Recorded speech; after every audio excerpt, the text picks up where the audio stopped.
Well, I ain't got no money, but I am doing fine. I'm just a hillbilly hellraiser.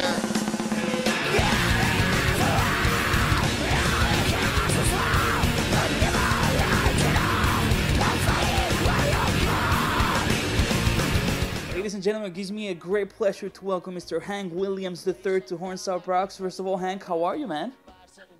Hanging in there, trying to figure out what's broken and what's working and get it all loaded up so we can get out there and do it to it again, man.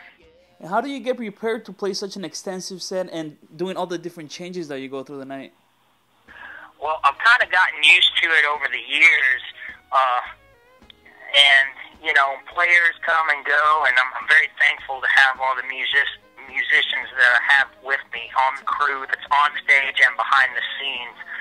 But, you know, I do my best to prepare for what's going to happen, and, you know, it's just, you got to get out there and just do it to it, man. So it's always a challenge. You know, I'm not getting any younger, and I still want to do the long shows and put on the kind of show that I want to. So it's always interesting. It's always different. Every tour, every show, but we always put it on the line and give it, you know, everything that we got, man. So it's interesting. And Hank, how was it to grow into a music family and, you know, take us into the roots of when you first grabbed the instrument and what was going on in the household? Well, I had a pretty normal childhood, man. Like, if you compared me to, like, Jack Osbourne, Ozzy's kid, you know, Jack was officially raised on the road, pretty much. And I myself, I had a pretty normal childhood. You know, I went to school, I tried to play sports until I couldn't make the grades. And after that happened, I was like, I'm just getting into my music full on.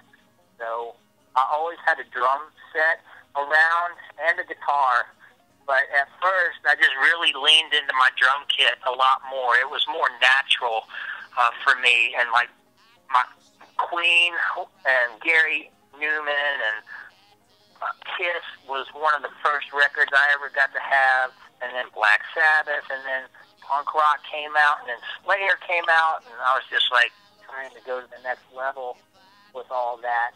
So, but basically there was a drum kit and a guitar around, and I was playing in local bands in the tri-state area from the time I was 16 to 21, and I was in a lot of different kind of bands with different instruments, trying different stuff.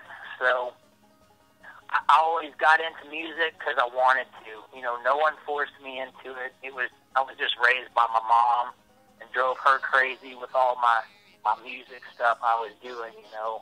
And was thankful that she put up with all the noise I was making, and I just did what I had to do to get out there and just keep it rolling, man.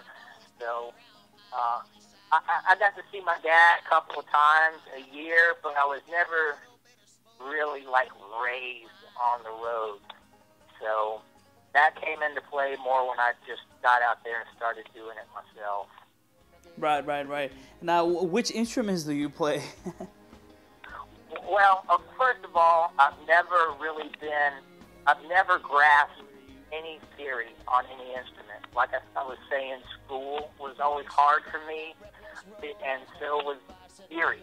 So I know how to play drums and bass and guitar and scream or sing, and I can engineer records, I can make records, I can write songs and all that stuff. But I guess since I'm not going by the book of what the rules are, at least maybe I'll come up with something a little different.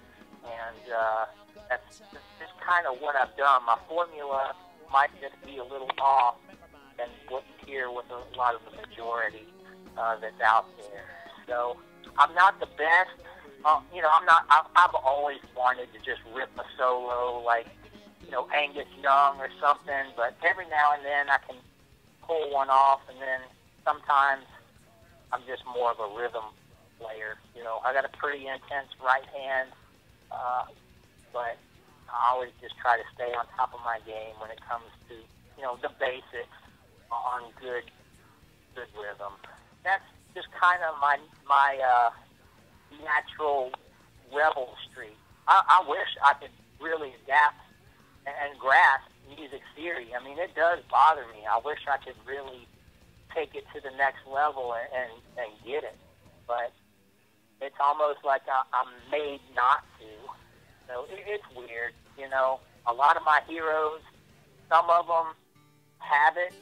And then if you look at someone like David Gilmour from Pink Floyd, he's one of those guys that's kind of like me. He's never understood music theory, but he's had a halfway decent ear, and he knows how to adapt to songs.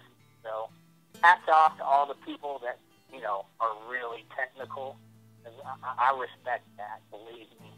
I just, I'm jealous that I just never can put two and two together and make it happen.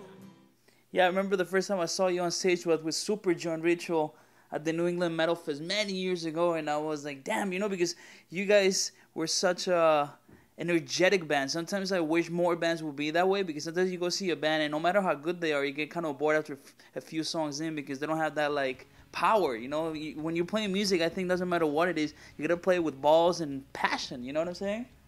Absolutely, man. I mean, I broke my neck literally on those tours, and Philip was very excited about that project. No matter what project he's in, he's usually trying to take it to the next level.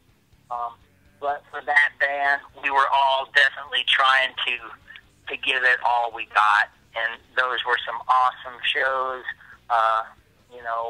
It feels like yesterday it happened. And, it is what it is. We are all getting a little older, but we try to get up there, and who knows? I got to be on stage. We did one song with SUPERJOINT about a year ago and tried to make that happen again. And it's always a challenge, man. So you got to see it when it was hitting hard, that's for sure. You're saying that the door's not closed, but it's hard to kind of align everybody up since everybody's so busy? Well, I think it might be just one of those things where it's here and there, like at House Core, Phillips Film Festival. It might be one of those things where if SUPERJOINT plays, it would probably be a show at one of his festivals. If SUPERJOINT actually did another whole tour, I can't speak for Philip. I just know he's really pushing his Philip H. Anselmo project right now. And, he's got Down and all that stuff going on. But it's hard to say. There's a chance that Arson Anthem or SUPERJOINT might be playing at House Core this year. So time will tell. Yeah, man, I want to wish you the best of luck on this run. For everybody listening, Hank3.com is where you can find all his music. Hank, I want to thank you for all the years of, making great music with passion, brother. I appreciate it, Joe. Have a good one out there, and thanks for taking the time. All right, brother. Take it easy. All right.